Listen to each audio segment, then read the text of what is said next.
Dusan Vlahovic What a segue. Okay. was meant to go to Arsenal. Yes. Didn't. Mm-hmm. We have an Arsenal fan in the room Oh. who is very cut about it. Okay. And so I want perspective here. All right. So did he not go because he just didn't think that Arsenal were at the level that he wanted to be, or did he use Arsenal as a bargaining chip to then leverage into the Juventus deal, or was it a mix of everything? I always thought he was most likely to end up at Juventus. Juventus have a way of hoovering up Serie A talents. They obviously have an advantage over Arsenal in terms of the quality of their squad, but also just their standing in the Italian game is so high that they're almost tough to say no to. And we have in Australia, very Premier League lens, a very Premier League view of football. It's very Prem-centric. Sometimes this show is guilty of that as well. Yeah.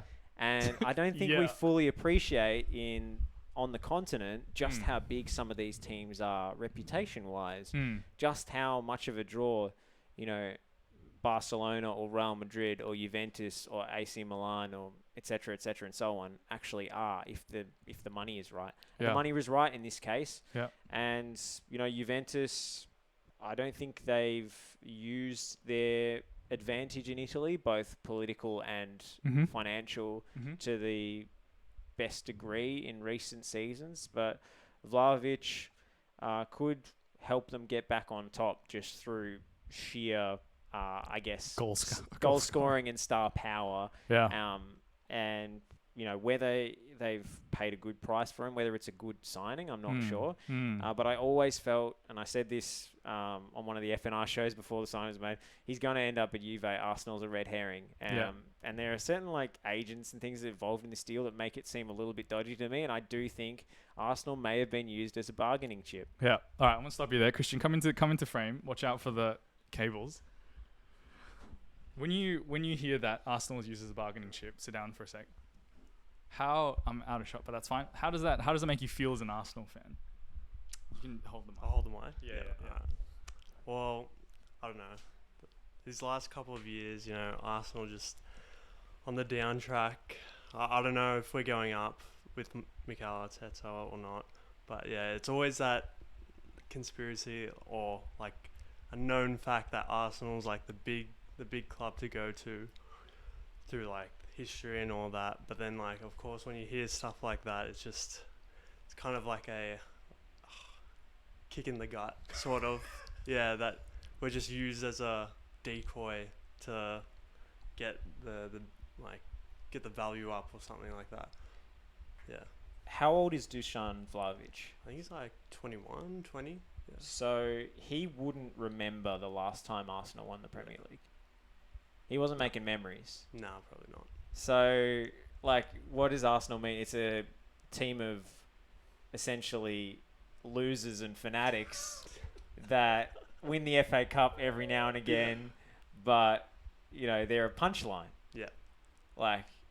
Maybe to players of a previous generation, Arsenal are the Invincibles. Arsenal are Patrick Vieira and Thierry Henry. But to Dusan Vlahovic, that doesn't mean anything. No. That's not part of his football psyche, I suppose. Yeah. They're just one of these mid-table Premier League teams that's in the Europa League or the Conference League, and they don't make the Champions League, and they've finished mid-table, even though they've seemingly got more money than the teams around them, and they're always in crisis, and there's dudes on YouTube who yell about how unjust the whole thing is. That's probably all Vlahovic really knows about Arsenal. Yeah. No, I mean, I'm his age, basically. Yeah. And, I never talk about, before my time or anything about... Of course, Thierry Henry was, huge guy. You see all these highlights.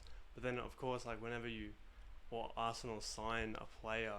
They're always talking about Henry, about the invincible. But are they fed those lines by the PR people at the club? Arsenal's very good at marketing still. But the problem is, what do they market when the performances on the park and the results on the park aren't up to the standard of, the kit releases and the spin, I suppose. I remember one tweet from, I think, Old Firm Facts, which is one of the best accounts on Twitter, that was Did you know that retro fashion brand Arsenal FC actually have a professional football team who managed to beat Sheffield United in 2019 or something? It's just lived rent-free in my head ever since. I was like, they're kind of living in the past with their reputation. It's a bit deluded to think you can beat Juve to the best striker in Serie A. Yeah.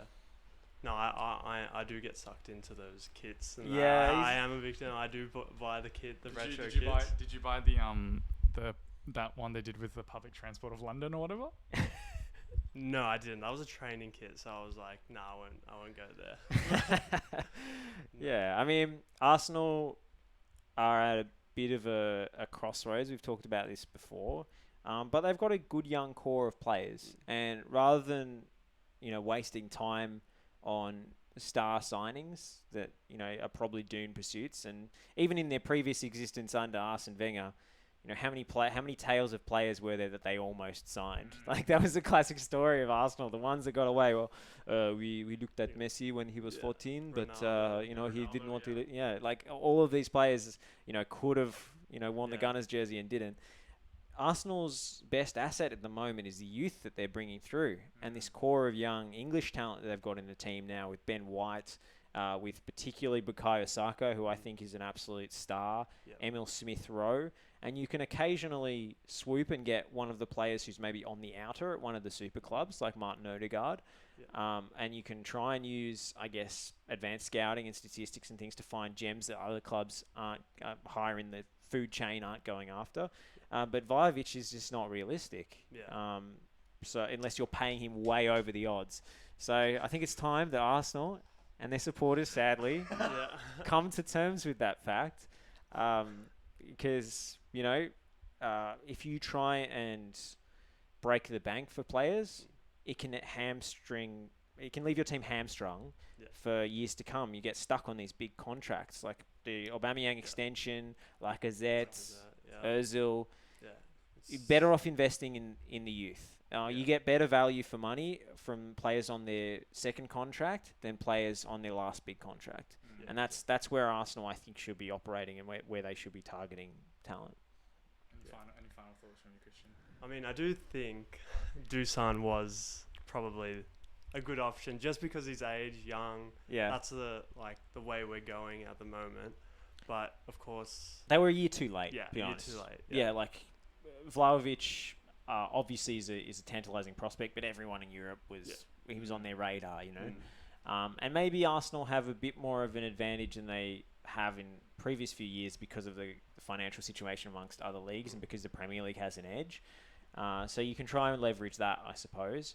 But yeah, this move in particular, I just never thought he was going to end up there. I just couldn't see it. And, it might be a blessing in disguise because I follow all the stat accounts and things and the XG merchants and so forth. And Vlahovic is outperforming his expected goals significantly. So that suggests that even though he's a great finisher, that form will probably regress to the mean at some point. It's probably not quite as good as the numbers suggest at the moment. So Juve are buying him at the peak of the hype. How much did they buy them? It's like 75 million. They always structure it, the Italian clubs. They always manage to pay it in 16 different installments. Because, the fine print, you got to read the fine print. Co-ownership deals and things and loans with obligation to buy. That's classic Serie A stuff.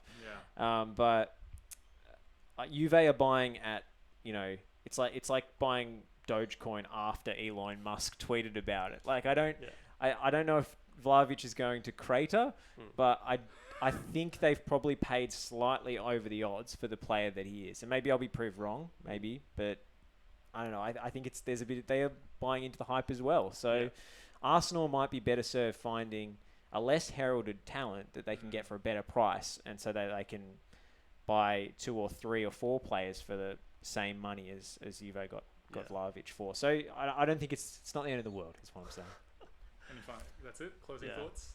I can't see the light at the end of the tunnel yet, just for Arsenal, but hopefully there is one. Thank you very much. Well, smart to not believe it until he sees it. Yeah, I think that's fair enough. And Christian will be with me in Brisbane, actually, for the X-Football pop-up.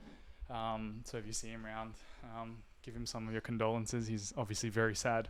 Yeah.